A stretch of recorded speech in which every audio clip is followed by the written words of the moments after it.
I think it really depends on like the level you're trying to get sponsorship wise.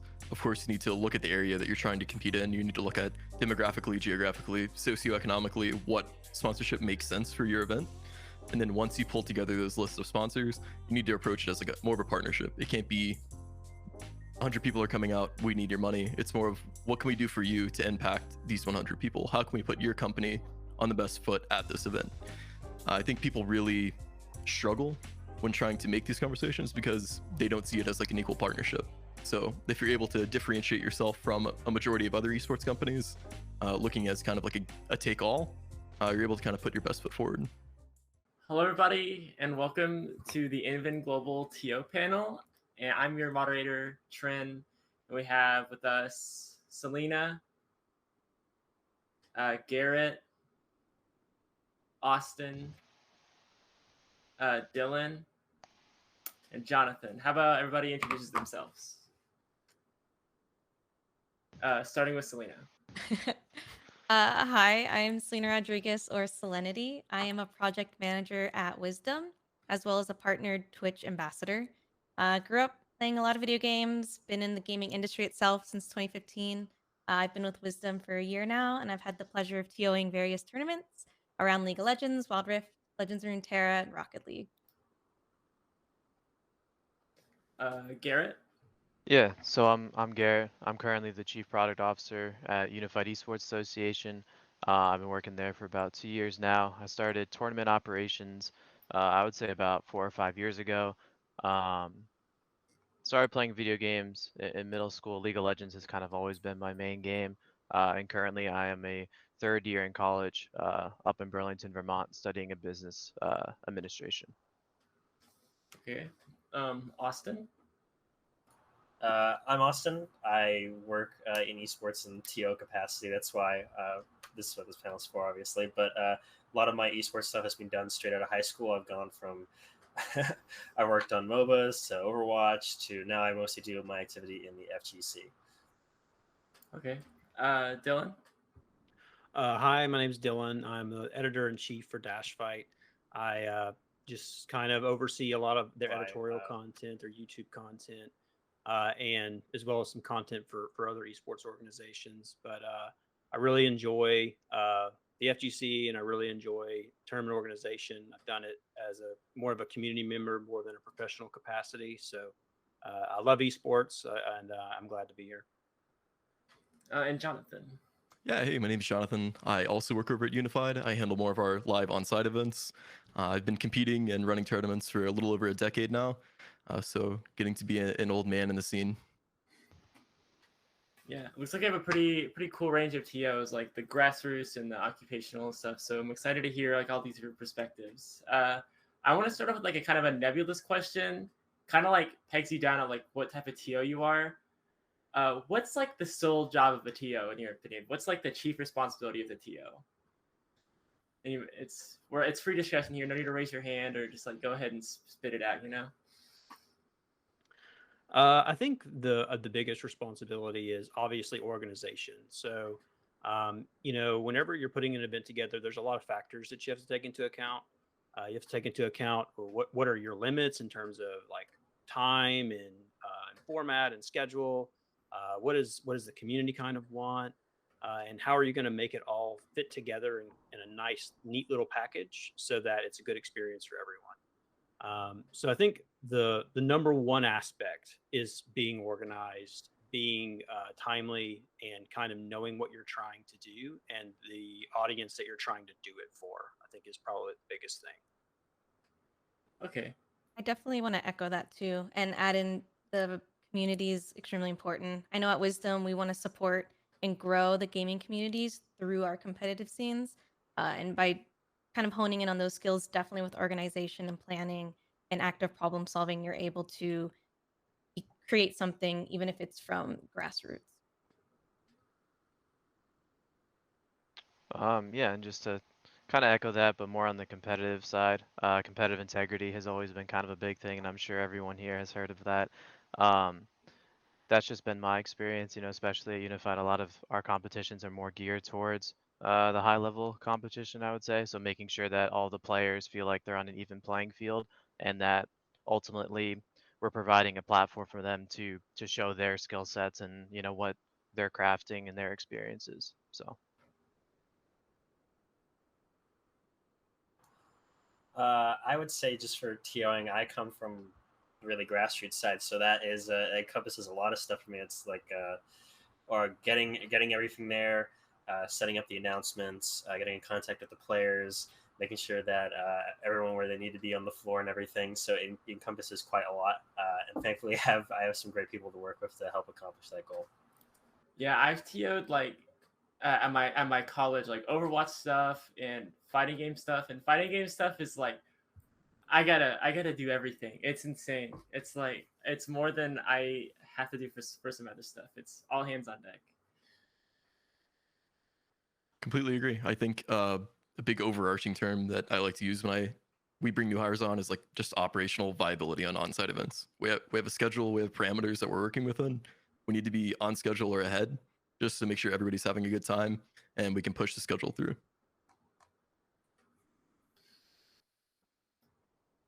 All right, yeah. I mean, I think we all have like a similar idea of what it means. Uh, but I'm really interested in like how y'all started because we all have our different like origin stories. Like maybe you went to a bad tournament, you wanted to host your own, or maybe there's nobody around that wanted to play with you, so you wanted to make your own tournament. So how did y'all get into like organizing tournaments? For me, it started back in Gears of War 3, actually. Gears of War was going through a very big, I guess you could say a dip. There wasn't a whole lot of, competition going on, and the competitions that were going on, they were kind of few and far between. I really enjoyed the series. I've really enjoyed Gears of War since I got my first 360 and I chainsawed my first Locust in half. Like I've always loved that game. And I had this just desire to do a little bit more for the community and kind of put on some events. So I hosted a lot of 1v1 like Mercy events for Gears of War 3 and did some events leading into the remaster of Gears of War 1. And then I kind of took a break. I got away from the community because there was just some things I wasn't comfortable with as far as like toxicity and stuff. So I've always loved Call of Duty, so I started organizing events in World War II. Once again, just more of like a my own thing, my own money type deal, and it was just something I really enjoyed doing. And I fell in love with fighting games a little later in my like gaming and esports path, but I eventually did, and I managed to host some locals from where I'm from when we had a LAN center for Marvel vs. Capcom 3. It was a lot of fun. But I just really enjoyed offering something and seeing everybody play and have a good time, and that's why I really wanted to do it.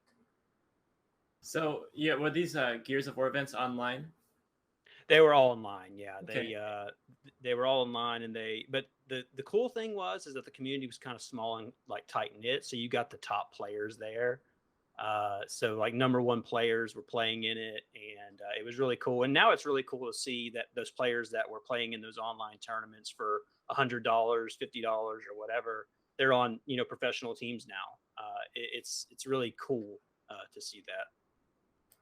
Yeah, it reminds me of at Summit for Melee. Back in like 2004, there was on commentary, one of the commentators said that these players are playing for like a share of the $45, and then now they're saying these players are playing for a share of the $45,000 or stuff like that, $100,000. So it's nice to see people being there for like 10 years and they're just doing it for the passion. But yeah, that's cool. Selena, how'd you start? 2004. My background is a little bit more unique. I came from streaming on Twitch. I was a full-time streamer for about 6 years. And while doing so, I had a lot of connections within the industry and a lot of friends. I participated in esports events that are more like streamer based instead of like pro player based.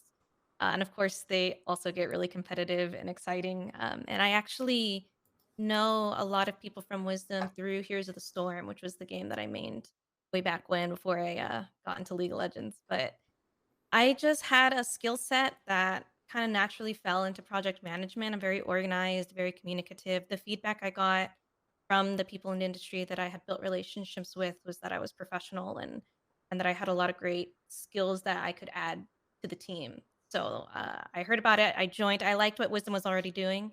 I believe now the biggest thing that I was a part of or that I kind of saw on its way up was the CCL tournament for Heroes of the Storm. So it was really exciting to kind of go on board and then see it all from the other perspective as opposed to being talent, to seeing it from the back end. And I realized it was extremely satisfying to create something for the competitive scene, to see communities get really engaged with it, and also working on a team and collaboratively. It was very different from streaming. It was kind of like a separate creative outlet that worked really well with kind of my interests. Yeah, that's one of my favorite parts about TOing is like whenever somebody hears esports, they only think of like people playing the game, and that's the only like infrastructure it has. But really, it's a bunch of people who not only love playing the game, but like organizing stuff for it and watch people play the game and help people play the game. And Yes. it's yeah, that's my favorite part too. It's awesome. Garrett. Yeah, so actually originally my start in esports, I guess, was like more of the management of like team side. So I had a few different teams that competed in different amateur leagues and tournaments. And through that and working directly with TOs, I saw blockers and issues that they had. And I thought that I could go into the space and see if I could kind of like what you mentioned earlier, Trin, kind of one up them a little bit, do a better job. So that's kind of how I originally got into it. And then in terms of like getting full-fledged into it, crowdfunding, I would say, was the biggest thing, just running tournaments with small entry fees, scaling up the prize pool, run it over the course of multiple seasons, and then slowly just grow the participation numbers through that, and then you're able to grow the pricing. But yeah, I would say my start was really because of I saw a need in the market for more TOs in esports. So And what games did you say that you TO'd again? League of Legends was like the Okay. main game. Yeah. I'm honestly curious how League of Legends TOing it like goes, because for me it's just like I bring my setups to a venue and people play on them. But like, what do you do for League of Legends TOing? Like, Yeah, so for the online side, back then it was all TeamSpeak. I don't know if you guys remember those days, but now it's all Discord. So our main infrastructure was actually just, Google Sheets and Discord and just setting up a schedule and having the different team channels, and then if they ever have any questions or help, we'll have, the classic help desk for them to join into. As far as like the onside stuff goes, I don't know, Jonathan, if you want to get into that at all. I know that's kind of your expertise, but Yeah, sure. I kind of started a pretty long time ago. So around 2007, MLG. That was my first event I ever attended. I was like, wow, this is extremely cool. How can I get involved? So I started helping with scheduling and how tournament ops on site. So I was the little kid with a clipboard trying to push people to their zones. Obviously, I still competed while helping through high school. Started playing professionally after high school. Played professionally for a few years while helping run tournaments. Moved on to collegiate, where I played collegiately and then earned a degree, all while helping run tournaments nationally and internationally. I was muted. All right, Austin, how'd you get into TOing?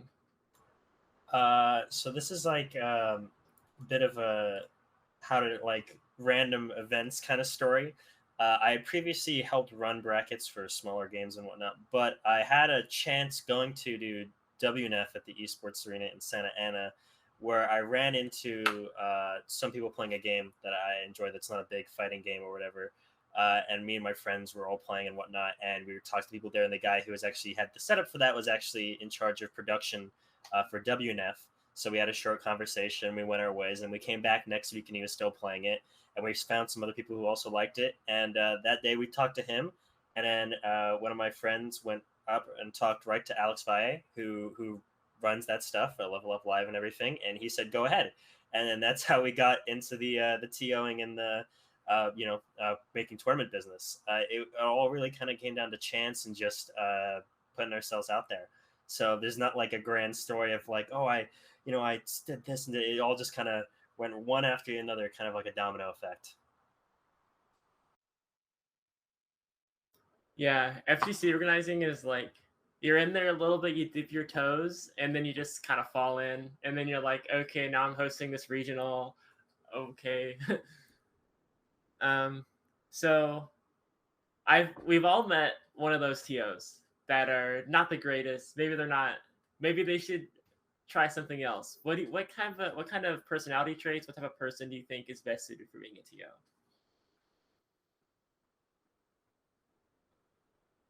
I guess kind of Probably. my version. No, go ahead, Dylan. You're good. Go Oh, ahead. you got it. You got it. Go ahead. Jonathan. My version is somebody that's just extremely like over communicative. People that post schedules way ahead of time, extremely on top of resolving issues before the event. So when people do show up, they know exactly where they're going.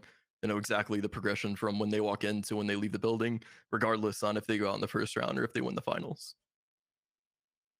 Yeah, same. Just you have to be organized. You have to be very communicative. You have to wear a lot on your shoulders. You have to be very responsible and try to be as just try to have as much foresight as you can to plan for the worst, to expect the worst, and know what to do when it happens. I would say passionate people who are willing to listen, to learn, and to adapt, all while staying level headed.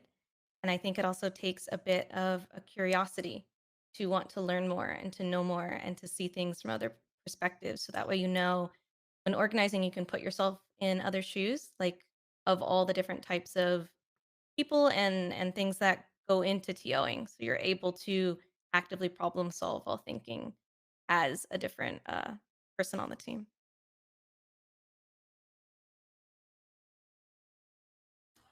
I would say perfect understanding of imperfect people, just to put it a bit short and bluntly. Yeah, and to add on to that, from the TO side, I guess being able to take feedback, I think is extremely important, and implement it, just because we're all human at the end of the day. We're all going to make mistakes. I feel like we'll all go through that experience where you made a mistake and a participant's going to be, not happy, but being able to take in that information and make sure that the next time you run an event, it's just that much better, I think is super important.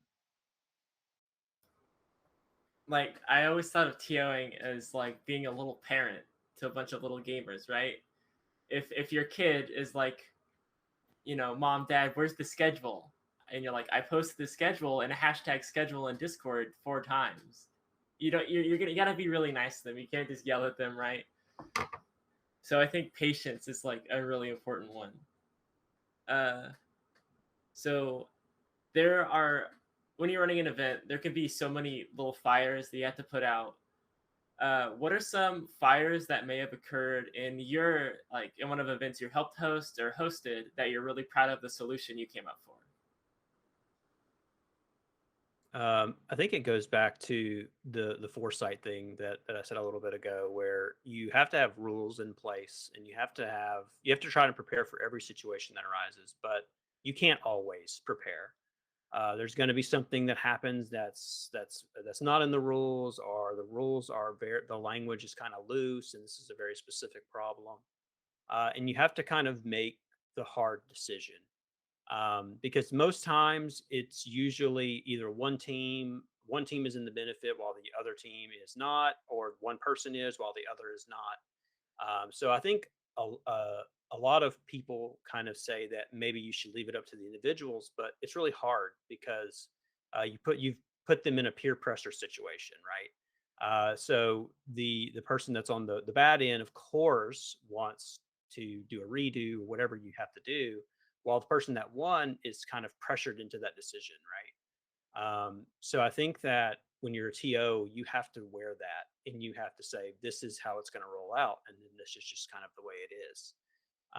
So I had a situation in a World War II event where I think a player like disconnected or something, and it was a 2v2 event. So then his partner just left, because in game battles, and that's kind of how it was done, for different game battles or MLG events, right? So that was a situation that wasn't really in my rule book, like for that specific situation, because score streaks are involved and there's all this stuff that you have to account for. So it's a tough decision, but it's one you kind of have to make, and it's one that you can't put it on the players, because it's just a really unfavorable outcome, probably either way.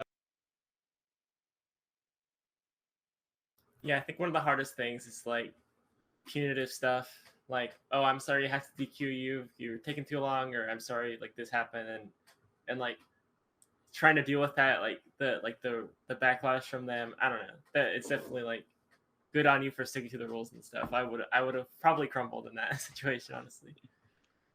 Anybody else have any fires they're proud of the way they put it out?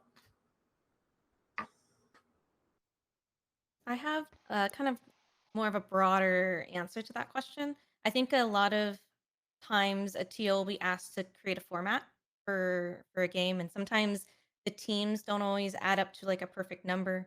And so there's kind of the, do you go out of the box with getting creative with your formats, or do you kind of like follow what is status quo?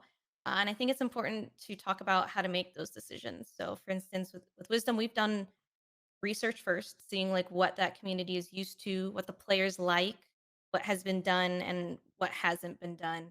And then understanding kind of your parameters, your variables. How many days is it? How many teams is it? How many hours is the broadcast? How many broadcasts do you have to work with? Do you have like a co-streamer involved? Things like that.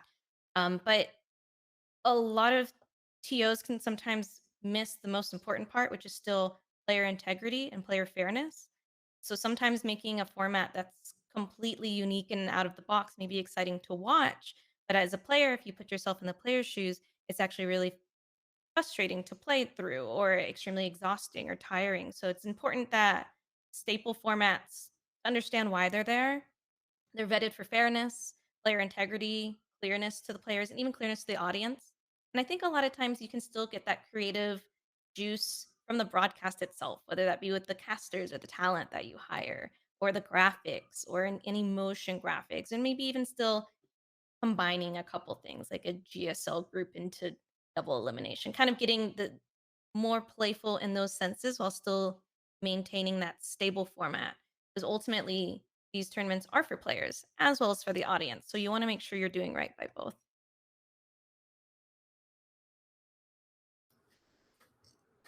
Yes.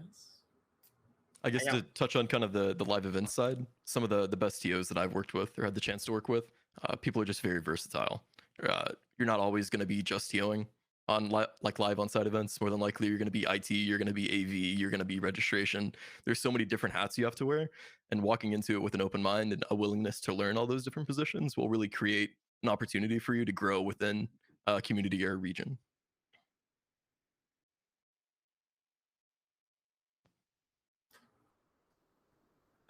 So on top of that, so what are some obstacles somebody who wants to become a TO should expect? So like we've all been thrown wild cards, like something crazy, but like what's some like rudimentary stuff that a TO who's new should have like a setup solution to so they don't freak out at their first event hosting? Well, I guess I could. Oh, sorry. No, You go wanna ahead. You got it. You got it. Okay, thank you. Most of my experience comes from more of the online side, and as you guys know, things happen, Discord goes down, right? So being able to have backup solutions, so one of those being, God forbid, right, Discord does go down, we work with the teams depending on the platform. Either we'll use Skype group calls, we'll use TeamSpeak, we'll use Meets if we have to, but either way, we'll make sure that there's an even playing field for the terms of communication, and that the referees for each tournament are still able to monitor the voice communication. So I guess making sure they have multiple tools and resources readily available just in case, if worst case situation does occur. So Has Discord ever gone down for a tournament for you? it has, yeah. Oh. Multiple times, yeah.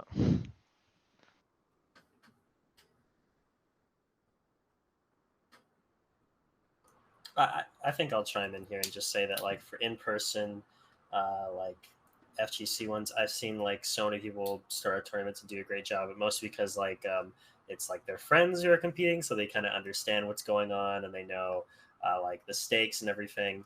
But just for like a first time TO, I would say that just like if you're running an event and it's kind of grassroots, or even if it's bigger, you could probably bluff a lot more than you think you can. I'd say like no one else there is doing your job. They don't know what the heck you're dealing with. You could pretend like, oh, the stream is just delayed by like a few megabytes or something like that. Obviously, that none of that is real, but you can just pretend, and the players are not going to be any the wiser. They're gonna, they want to compete.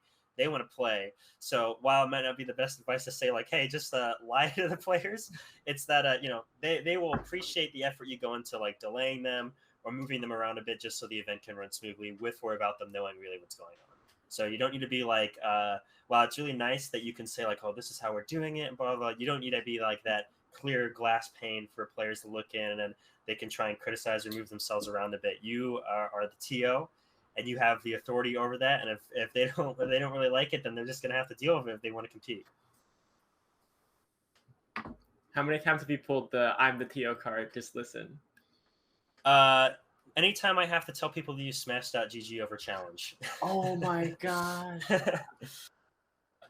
So I come from like Melee, and Melee players will always use the Smash GG, but then I started hosting tournaments for a different game, and they just won't do it. They'll like be typing the results in the Discord, and I'm like, please, Yeah. please. I know there's some problems. I don't want to be critical of Smash.gg. I've used them extensively, especially for WNF. I do like what they can provide, but it is very hard for players to just put in the extra 2 seconds. If I had to say, if there's one thing, people say that we need like more critical thinking in skill, like in schools and whatnot. I agree with that only because it would get us better players. Yeah. Welcome back, Dylan. So. Sorry about that. Oh, no problem. No problem. The benefits of living in the swamp. Your internet is not the best. So let's go. We love our swamp TOs. So what skills do you think that you have personally that makes TOing a little bit easier? And are there any personality traits that make it easier to be a TO? Like I said, like patience. I guess we already kind of pseudo answered this question, but let's keep this kind of thing going. I think a big thing is being like level-headed, right? Because I think we all know that dealing with a lot of people can kind of brings some different personality clashes to the table, right? So you're not going to mesh with every player. You're not gonna agree on everything, and it's just kind of like maintaining a level head and just knowing that like this person sees this differently, or maybe they don't care as much as you do about what's going on. So I think that being level headed is like crucial. I try to stay level headed in a lot of situations, and just kind of try to see it from their point of view, right? And do your best to understand where they're coming from. But something that Garrett actually said earlier was knowing how to accept feedback, and I think that goes both ways: knowing how to accept and when to reject feedback, and when to understand that something's out of your control, or they will say that you should have done something when you did do that, or you tried to and it didn't work out, and it's just like they don't have as much information as you, right? So I think that's a huge one. Is you have to keep level-headed. You have to not burn bridges. You have to be professional, even when maybe the other party isn't. To build off of that, being an effective communicator is a way to do everything that Dylan is saying. It also takes empathy, and like I mentioned before, curiosity. So empathy in the sense that if somebody is upset, understand why, where they're coming from, where's the root of that upset. Are they upset because there's ping and it's unsolvable, they don't have an outlet for that? Are they asking you all these questions because they're confused? And if so, where in the processes when you gave them a structure, where did the fall happen? What part were they confused on? Kind of being curious and understanding, like thinking of the potential problems ahead of time. Like maybe they're up, not in as most organized because they don't have the information that I have. Okay, what information do I have that they don't? How can I communicate this so it's answering their concern? Whenever an emotion is brought up, it's simply because somebody wants to understand something better and answer.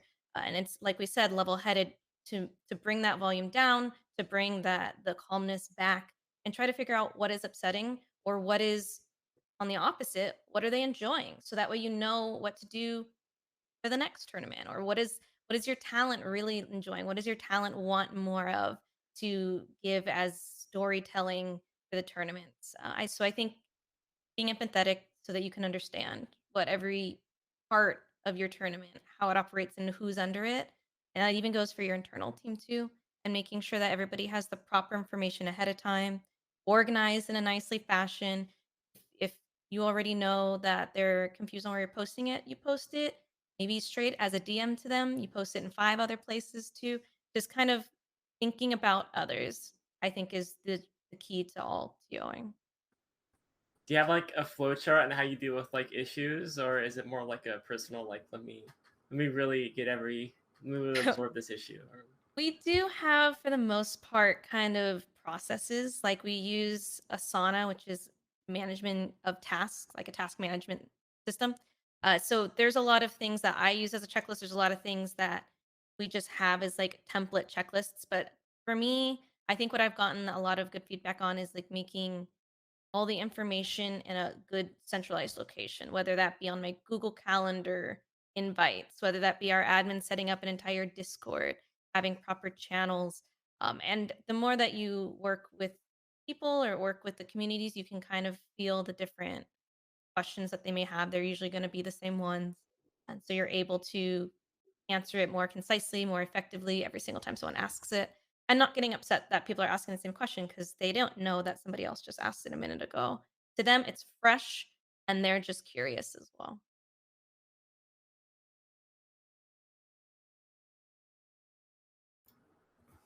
all right. We have a question from Rufa. How do you improve / revive a previously canceled event, and how do you manage to do comeback in organizing that new tournament? So your event got canceled. Oh boy, how do I like make a comeback? How do I host the revival event with like how do I regain the trust in the people who had my canceled event? I'll just go off right now because I've had to do it where we had the big transition from offline events onto online due to COVID and everything like that. And thankfully, during that time period, while we did not have so many players sign up for the games we ran, we were known throughout the community. People trusted us for our ability to provide good commentary and good tournaments. But it was the point that we had barely done any online tournaments really, so we had to really shift our focus from a very small group of people in this larger community to basically everyone in the community at once. Even if you kind of do restrict it to NA, it's still a large majority more than people than you had. So you have to kind of have the same confidence you had going into the first event, even if it got canceled, even if some disastrous thing happened, which I certainly hope it didn't.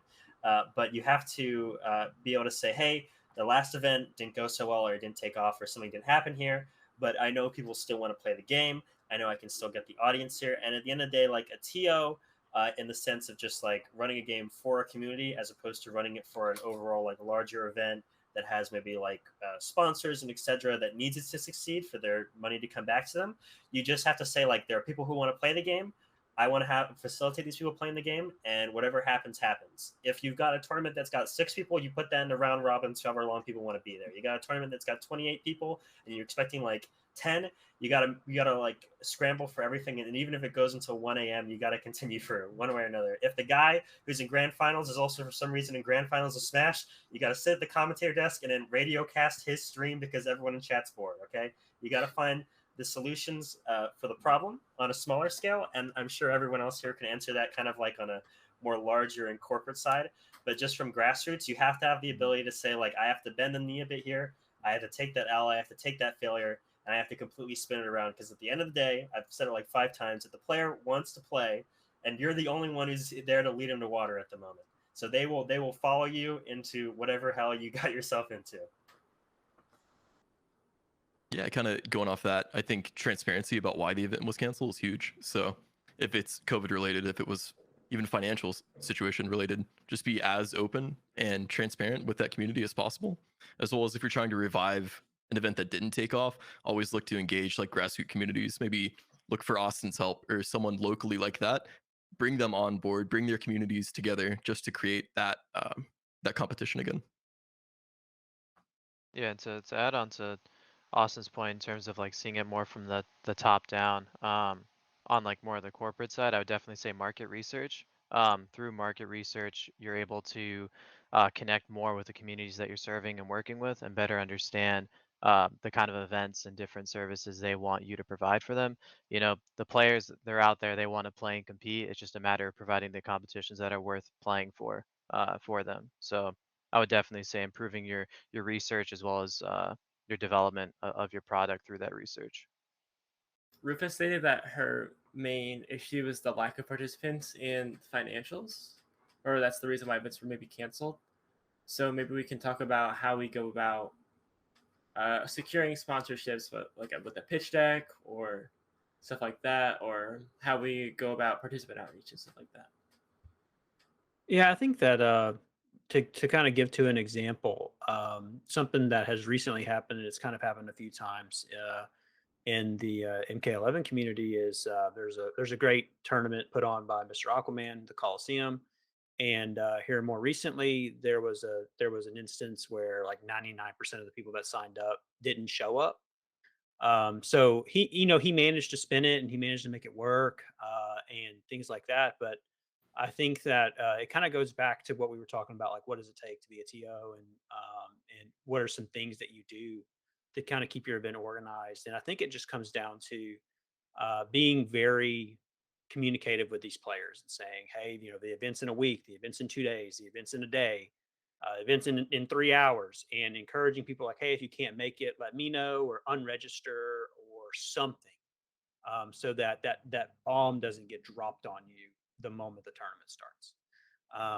And then financials, I mean, I've been there. I've had where I was going to run a big Gears of War event, and then stuff with my job kind of fell through, and I was like, oh, I have to reschedule this. I have to cancel it. And I was just transparent, said, hey, I kind of had a hiccup with my job, so we're going to have to reschedule. And everybody was like, oh, that's great.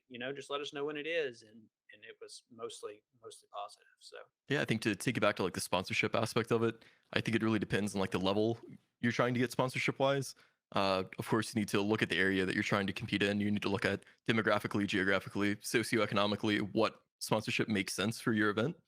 And then once you pull together those lists of sponsors, you need to approach it as like more of a partnership. It can't be 100 people are coming out, we need your money. It's more of what can we do for you to impact these 100 people? How can we put your company on the best foot at this event? I think people really struggle when trying to make these conversations because they don't see it as like an equal partnership.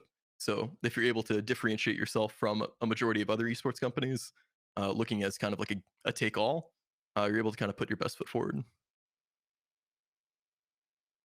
I know I'm the moderator, but I want to like pitch in. Like, if your event is like lacking participants, maybe you can try to center your event more towards beginner players. And if your event is centered more towards beginner players, then you can start pitching your event to coaching services like Medify. Be like, hey, I'm hosting an event for newer players in my college. It'd be cool if we could, shill Medify for the newer players that want to get better. Yeah, I think we can both help each other out by having our scene improve and by having people directed towards your business to improve. Boom, stuff like that. I think a lot of people are intimidated by esports events just because they think they're not good enough. And once you slap the word beginner tournament on there, then they're like, okay, I can win this. Because like the most popular online melee tournaments right now are the ones for beginners. They get like 100 entrants weekly. So I'll just say, like, also from the grassroots perspective, it is like a sad fact that participants and financial might go hand in hand, kind of like that if you don't have enough signups, then why would anyone want to sponsor anything like that? I was thankfully in a position where I was at WNF where I didn't need to worry about like, oh, I need to get some money to do the event. It was just mostly like food and gas money, and everyone who was doing it was basically like, oh, we want to do it just for the game. We're volunteering on it, and that's what we were all doing. We would all carpool together and everything just to save a bit of money on that, or someone could drive. And it was like you would go to WNF, which is this huge fighting game thing, and sometimes like our really small game, Lethal League Blaze, which I don't even know if people would know. They have sometimes had more like signups than some of the larger known titles. And it like, but we only got that far because we showed up, we put on the tournament of who we had there, and then it just became kind of word of mouth through the community and through people who were at the event. We were literally like finding random really good players just by someone's like, oh, this guy actually lives really close by, he should show up, and then they would just show up one day, and that's another person added to the community right there. So if you want to go start kind of climbing the ladder, you kind of have to, like, if for a grassroots thing, it kind of is that you have to disregard financials to begin with, because you need to have the community base to go from there.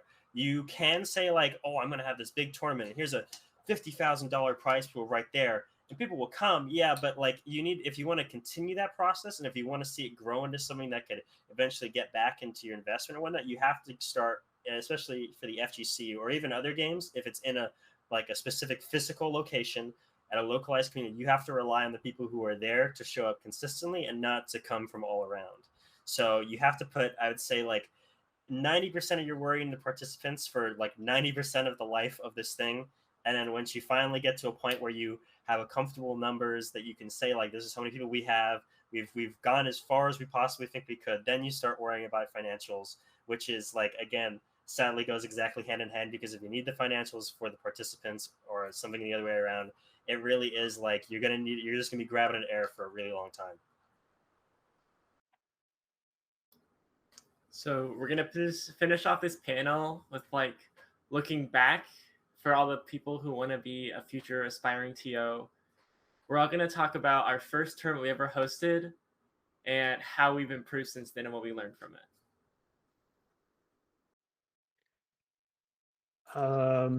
First tournament ever was a Gears of War 1v1 Mercy, and it, like I said, at that point in time, the community was kind of experiencing a drought in a way. So when the tournament went up, a lot of people signed up that were regarded as like the best players in the game at that time. So like there was people like Icy and Summons and Birdie and like these big names that are regarded as the best Gears of War players ever. So I just remember like that it was my first event ever, and I had one of the like coolest and one of the most like community regarded like grand finals at that time. And it was a really cool thing. And from there, a narrative kind of got spun off where Birdie was always winning, and everybody's like, well, who's going to dethrone Birdie? So it became like a story kind of where it's like, oh, there's another, Strafa is my gamer tag. Strafa's running another event. Like, I wonder if Birdie's going to win again. And it was a lot of fun. So I think I'll always remember that. And I kind of regret in a way that I didn't just stay with it and keep going through all the Gears of War tournaments. But I think I had good reasons to kind of stop. But I'll always remember it. And my first Gears of War 3 event was a lot of fun. I'll say for my first event, it was God, it's kind of fresh, but so far away because it's only about like 2-3 years ago, realistically, where we just showed up to WNF. We put down the computer. We hadn't done it before. We had like some crappy mic, like worse than this, that we just brought with us for the commentators. And I have to say, like on the terms of just like we had, I think it was like 6 to 8 people. You had to get them to sit down, you get them to play, and you get them out the door. And from there, we just upgraded and we got better equipment and we had a better understanding of who was there in the building and everything. But I think a great example to go off is the first Third Strike tournament we did, which is a very old game that has a larger, older audience who wants it to be exactly how it can be. And we had to deal with the fact that we had all these people who don't normally come here, who kind of hate hanging out with these younger people like us who are running the event, who want to play like on the old CRTs with the official arcade board that we had to get in and then plug it in and then destroy the power for half the building by accident. So when you look back, and I look back and I run the first event, it's part technical knowledge that you can only get from experience that I wish I just had beforehand somehow, and part just knowing that no matter what I did for that first one, I was going to make a connection with somebody. I was hopefully going to have a good experience with someone, and that if you're going to have your first tournament, people are probably going to look back at it fondly, no matter how bad you dropped the ball, because they know that you tried. And I'm friends with the people from that very first tournament, and they still support me now. I would say my first tournament I ran, it was more of a collaborative tournament for Rocket League.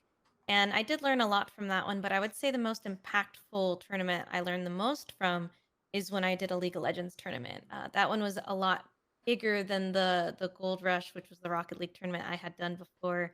And it wasn't as collaborative, so it was kind of on my shoulders mainly to organize it. So it was slightly daunting because the League of Legends scene is very developed. And so we were kind of going into it pretty new to League of Legends, though we had done a lot of tournaments in similar types of games. And I just remember asking a lot of questions, taking a lot of feedback, reaching out to others who may have more resources than I did to kind of understand how it's been done in the past, and really listening to players and seeing even the talent that we had, listening to their opinions on who we should bring onto the broadcast. Let's say we knew one person we really wanted.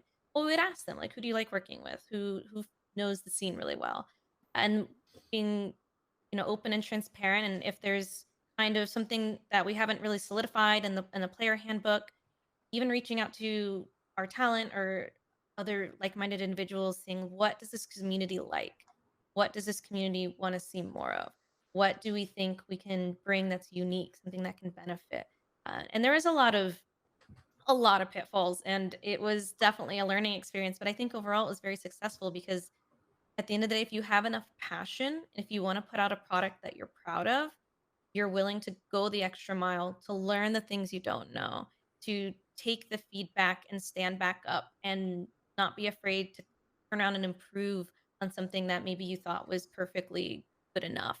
And being able to take on those, networks, the relationships, treating people with respect, that'll make a difference in the next tournament that you do. They'll remember that you were very organized. You answered all their questions. You were kind. You made it very pleasant for them to come to. They didn't have to do any work besides just play it or cast it or what have you. That like you prepared a lot of things ahead of time for them to make them feel thought of. And I think even having limited income, sometimes you can still produce those other results just by being yourself and being willing to improve. Yeah, I guess one of my first larger TO experiences, I was 14 at MLG Columbus. I got stuck on the side stage refereeing, and there was just a swath of technical issues that I had no idea what was going on. So everything from mix amps to TVs to Xboxes, everything wasn't working properly. And going back to Austin's point, I just didn't have the technical experience. The event after that, I showed up to my area and I instantly asked the area managers, like, what do I do exactly? It's like, if this goes wrong, what do I do? If this goes wrong, what do I do? So I think people trying to get into TOing, showing up to your first event, you just need to be very involved with each aspect of it, whether it's Nintendo Switches, Xboxes, monitors, internet. You just need to have answers for every particular issue that might come up, just so you're not blindsided by something.